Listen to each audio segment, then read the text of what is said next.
မင်းအောင်မြင်မှာမဟုတ်ပါဘူးကွာဆိုတဲ့စကားတွေကမင်းတခုခုကိုအားကျိုးမှတ်တစလုပ်ဖို့ပြင်နေတဲ့အချိန်တက်ကြွနေတဲ့အချိန်တိုင်းမှာကြားရလေရှိတယ်မဖြစ်နိုင်ပါဘူးကွာမင်းလို့ရမှာမဟုတ်ပါဘူးဒါငါတို့လူမျိုးတွေအတွက်မဟုတ်ဘူးမင်းဥပရိယုံနဲ့ဒီအလုံးနဲ့မကိုက်ပါဘူးကွာအဲ့လိုစကားမျိုးတွေကမင်းရဲ့စိတ်ဓာတ်ကိုရိုက်ချိုးဖို့ကြိုးစားလိမ့်မယ်မင်းချစ်တဲ့ခင်တဲ့သူတွေစီကကြားလို့ရှင်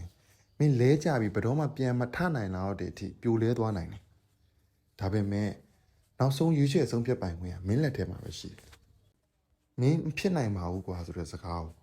လွယ်မှာမဟုတ်ဘူးဒီထက်အများကြီးကြိုးစားမှရမယ်လို့ပြောင်းတွေးပြီးတော့ငါမဖြစ်မချင်းမရက်ဘူးလို့ခိုင်ခိုင်မာမာဆုံးဖြတ်လိုက်မင်းဥပဒေယုံနဲ့ဒီအလုံးနဲ့မဖြစ်ပါဘူးကွာဆိုတဲ့စကားကိုငါအရေးချင်းကိုတောက်ပြောင်လုံးနိုင်ငါဥပဒေယုံလည်းတောက်ပြောင်လာမယ်လို့ယုံကြည်ပြီးတော့သူများထက်ပိုတော်မှရမယ်လို့ဆုံးဖြတ်လိုက်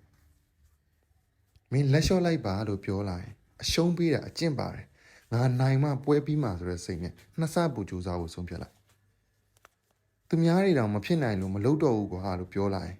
မဖြစ်နိုင်လို့လက်လျှော့လိုက်တဲ့လူများလေလေမင်းနိုင်မှုအခွင့်အရေးပိုရလေလေလို့သဘောထားပြီးတော့အာယုံပိုဆိုင်ဖို့ဆုံးဖြတ်လိုက်အဖြတ်စကားတွေကိုလက်ခံပြီးတော့လက်မြောက်အရှုံးပေးဖို့ကလည်းမင်းမဲဆုံးဖြတ်ရမှာငါမနိုင်မချင်းပွဲမပြီးဘူးဆိုပြီးတော့မရရအောင်ကြုံးမဲ့စိတ်တဲ့မျိုးကလည်းမင်းမဲဆုံးဖြတ်ရမှာမင်းဘယ်လိုဆုံးဖြတ်မှာလဲ